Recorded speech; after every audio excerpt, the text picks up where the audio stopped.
Marthe, c'est celle-là qui, quand Jésus est venu chez elle, elle est en train de préparer, elle est en train de chercher à le servir.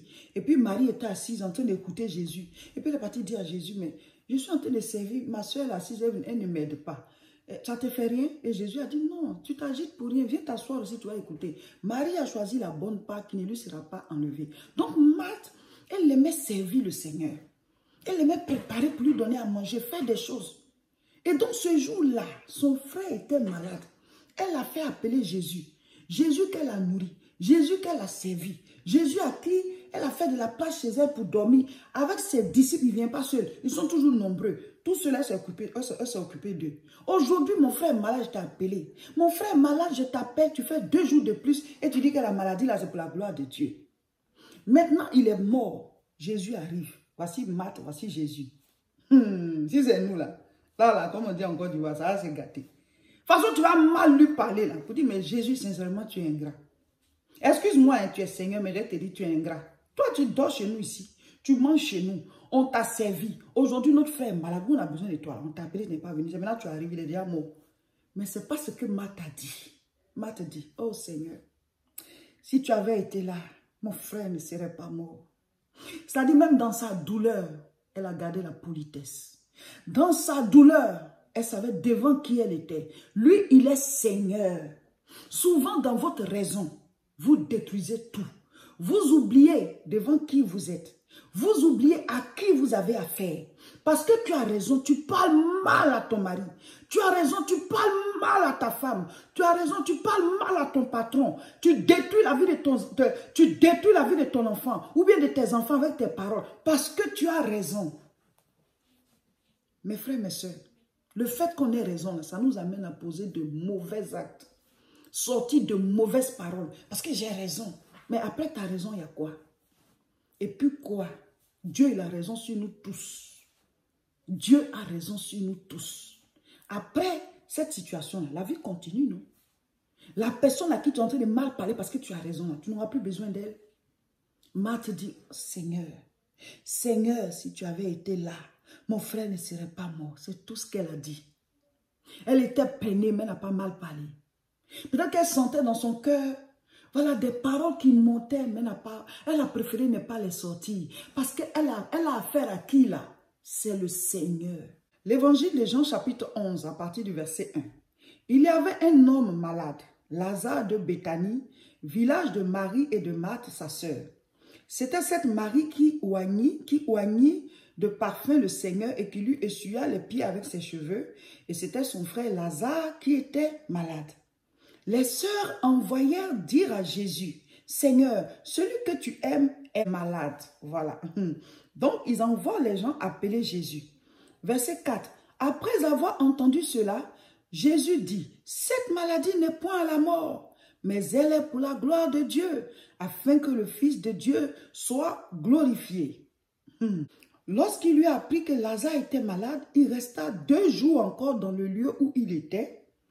Et il dit ensuite aux disciples, retournons en Judée. Voilà. Donc, je vous explique l'histoire.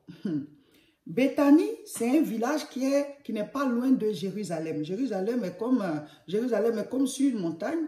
Et Béthanie, voilà, on descend de Jérusalem pour aller à Béthanie, mais ce n'est pas éloigné. Donc, chaque fois que Jésus allait à Jérusalem pour prêcher, c'est à Béthanie qu'il venait dormir. C'est à Béthanie qu'il dormait. Quand on était jeune même, il y avait un chant qu'on chantait, voilà, dans le groupe des enfants, pour dire que Béthanie, c'était là-bas que Jésus se reposait. Béthanie, le lieu du repos du Seigneur. Béthanie, oh, le lieu du repos de Jésus. C'était à Béthanie que Jésus-Christ se reposait. Béthanie, le lieu du repos du Seigneur. Béthanie, Béthanie. Voilà, donc chaque fois qu'on dit Béthanie, je me rappelle le chant là en même temps. Donc, Jésus se reposait chez eux. Et quand on dit à Béthanie, ce n'était pas quelque part d'autre, hein. C'était dans la maison de Lazare, Marthe et Marie. Donc, c'est là qu'il mange, c'est là qu'il dort, et le matin, il retourne à Jérusalem, ou alors il rentre en Galilée. Donc, c'était comme ça. Donc, quand tu es à Béthanie, là, quand on dit la maison de Jésus, là, c'est chez les Lazare, c'est chez les Marie, c'est chez les Marthe. Donc, leur maison, c'est chez Jésus. Il dort là, il retourne à Jérusalem ou alors il rentre dans son village à Nazareth. Mais ils sont les amis du Seigneur.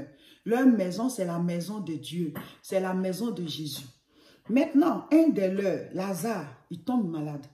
Eux, les deux autres filles là, ils envoient quelqu'un aller chercher leur ami Jésus pour dire que on sait que tu guéris les malades. Mais Lazare, ton ami, est malade. Normalement, Jésus devait se presser pour venir. Mais non. Il met 2 jours de plus et en plus encore, il dit que oui, la maladie là, c'est pour la gloire de Dieu.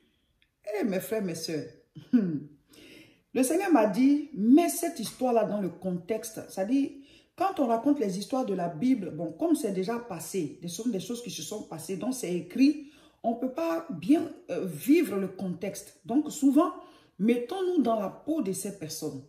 Donc, mettons-nous dans la peau de Marie, Marthe et Lazare. Vous vous rappelez l'histoire où Jésus était venu et Marthe était en train de faire à manger, elle était en train de servir et Marie était assise en train d'écouter le Seigneur et Marthe dit, mais Seigneur, tu ne vois pas que je suis en train de servir, ma soeur ne m'aide pas, ça te fait rien?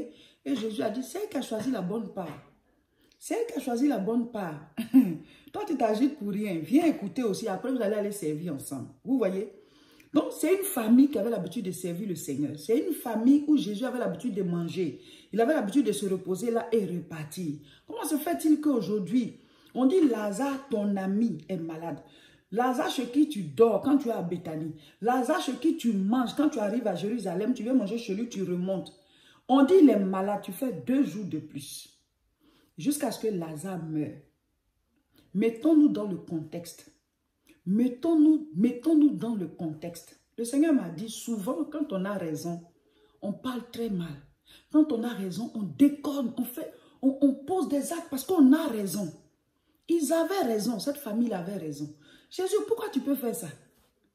Comment tu peux agir comme ça? Tu ne les connais pas? Ce sont tes amis, non? Tu viens, tu manges chez eux, tu dors là-bas. Maintenant, on te dit que le gars, il est malade. Tu fais 2 jours de plus là où tu es. Et puis après, maintenant, tu viens. Et en plus de ça, tu déclares que la maladie, là, c'est pour la gloire de Dieu. Eh bien, vous voyez, si c'était maintenant, ou bien à notre époque, ou bien si ça arrivait à chacun de nous, là, imaginez les mauvaises paroles qu'on allait sortir. Imaginez les mauvaises paroles qu'on allait sortir à Jésus. Pour dire, mais attends, mais toi, tu es quand même ingrat, hein, Jésus. Sincèrement, tu es ingrat. Tu viens chez nous, tu manges, tu dors là, on s'occupe de toi, tu retournes à Jérusalem, et puis tu ne viens pas seul, hein. Tu es toujours accompagné de tes 12 apôtres, il y a d'autres disciples, tous ceux-là, ils viennent là. Ils mangent chez nous ici, vous dormez là, vous retournez, vous tournez, vous revenez encore. Aujourd'hui, on a eu besoin de toi. On dit, notre frère est malade, là, tu n'es pas venu jusqu'à il est mort. Si c'était à notre époque, de toute façon, on allait mal lui parler. On a dit, mais c'est bon, même, on va même plus parler avec lui. On va le bouder pendant, on va dire, mais c'est lui qui a fait notre frère est mort, un ingrat comme ça, tu manges chez nous, tu dors chez nous. Aujourd'hui, on te dit que notre frère est malade. La seule fois où on a eu besoin de toi, là, la seule fois où on a eu besoin de toi, tu n'es pas venu. Eh oui, mes frères, mes soeurs, quand on a raison, comment on réagit? Quand on a raison, comment est-ce qu'on parle? Quand on a raison, comment on traite les gens? Oui, j'ai raison. Oui, j'ai raison. Ça nous fait poser de mauvais actes. Oui, j'ai raison. Ça nous fait déconner. Hein? Oui, j'ai raison. Ça nous fait parler mal. Oui, tu as raison, mais la manière dont tu es en train de parler là, tu vas détruire ton couple.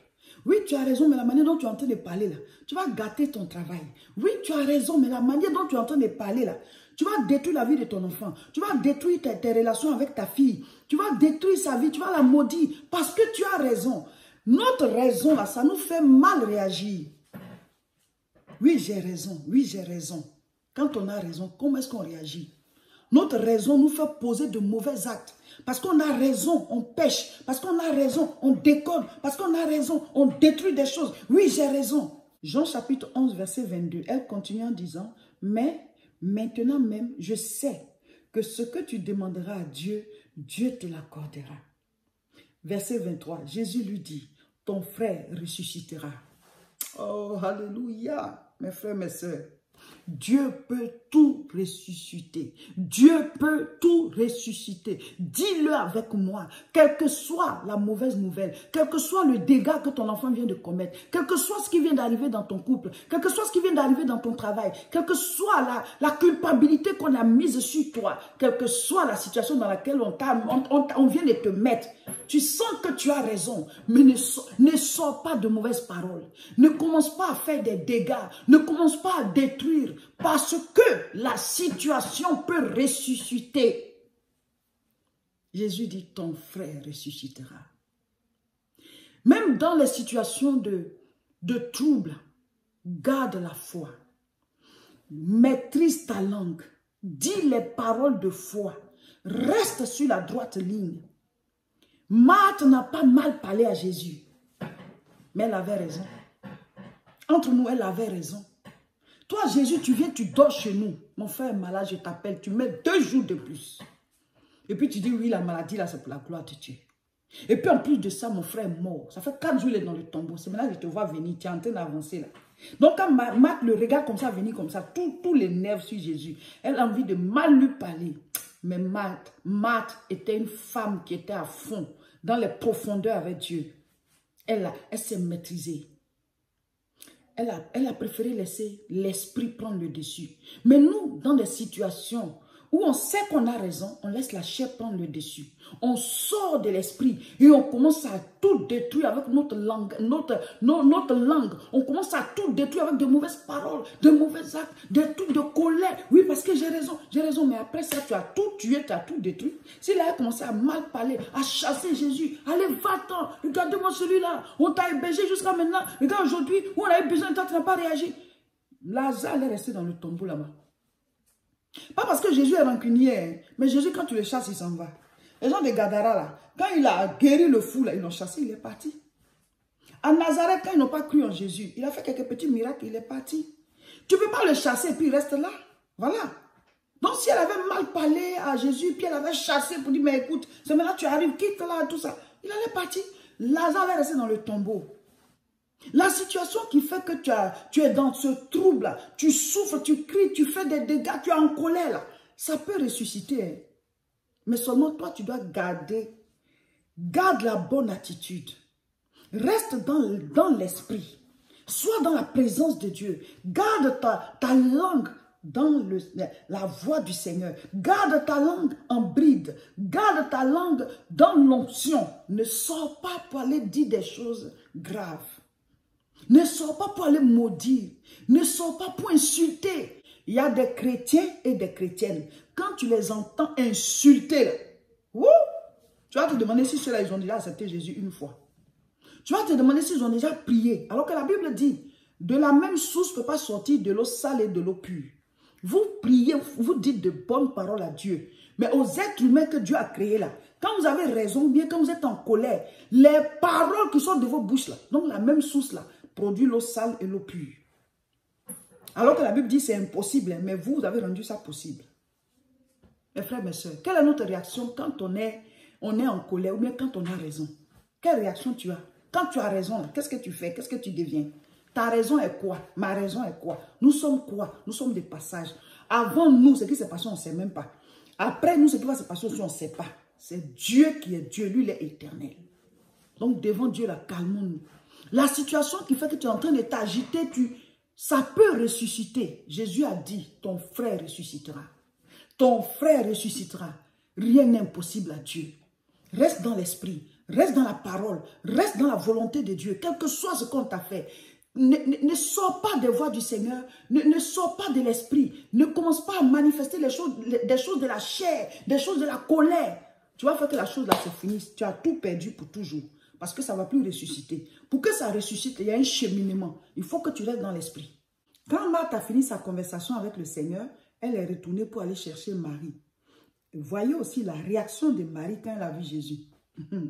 Jean chapitre 11, verset 32.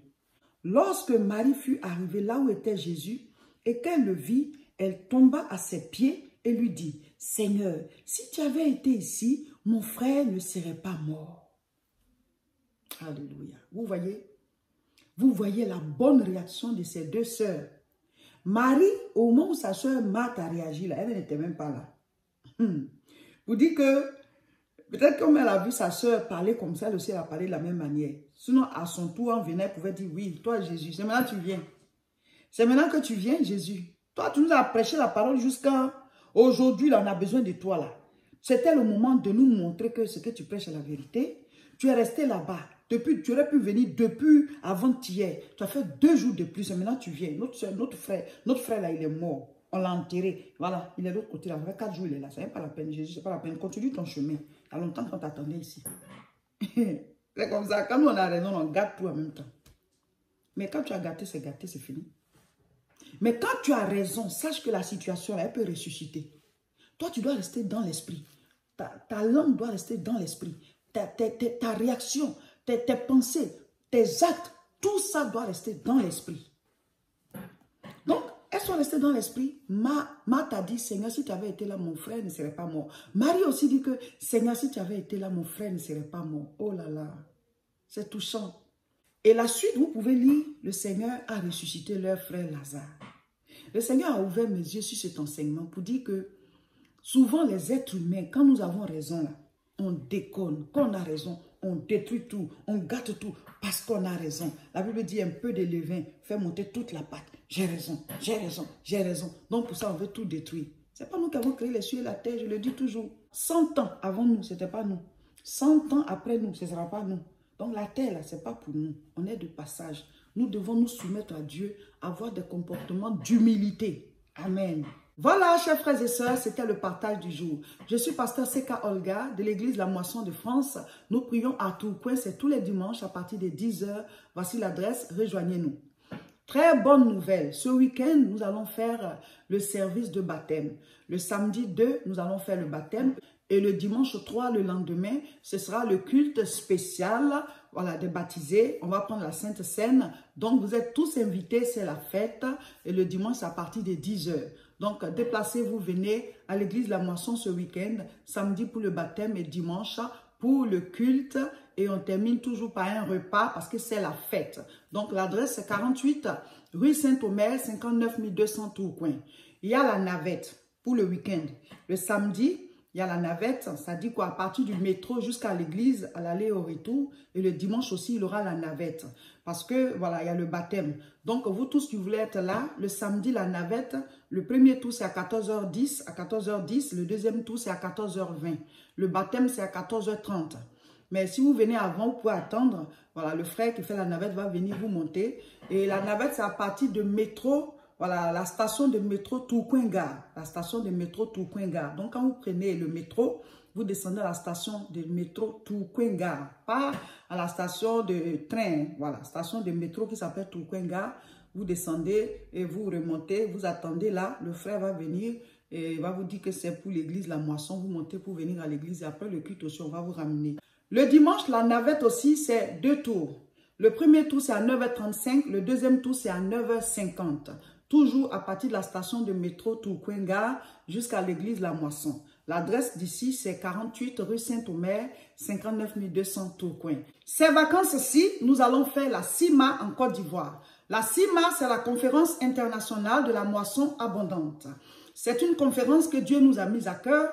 C'est un moment d'enseignement, un moment où on prie, où on fait des temps de délivrance, des temps de combat spirituel, des temps de proclamation pour briser les liens de famille, des temps de proclamation sur le pays dans lequel on fait la rencontre, des temps aussi où nous prophétisons pour que le monde entier reçoive Jésus-Christ parce qu'il a dit que c'est à nous de dire que ton règne vienne. Donc la CIMA, on va la faire cette année en Côte d'Ivoire. Ce sera, voilà, pendant ces vacances. On va vous donner toutes les informations bientôt. Soyez à l'écoute. Cette vidéo, c'est juste pour vous dire que nous allons faire la CIMA pendant ces vacances en Côte d'Ivoire. Mobilisez-vous, préparez-vous. Ce sera une grande rencontre spirituelle. CIMA Côte d'Ivoire, on arrive pour la gloire de Dieu. Dès maintenant, passez les informations et puis préparez-vous. Ce mercredi, nous serons en direct. Il faut vous abonner à nos différentes chaînes. Sur YouTube, c'est La Moisson TV. Sur Facebook, c'est Réseau International Richesse. Abonnez-vous et ce mercredi, connectez-vous à partir de 12 h pour notre prière en direct. Ce week-end, soyez ici à Tourcoing pour le culte des baptisés. On fait le baptême samedi et le lendemain dimanche, c'est une grande fête à partir de 10 h. Rejoignez-nous. Partagez massivement cette vidéo.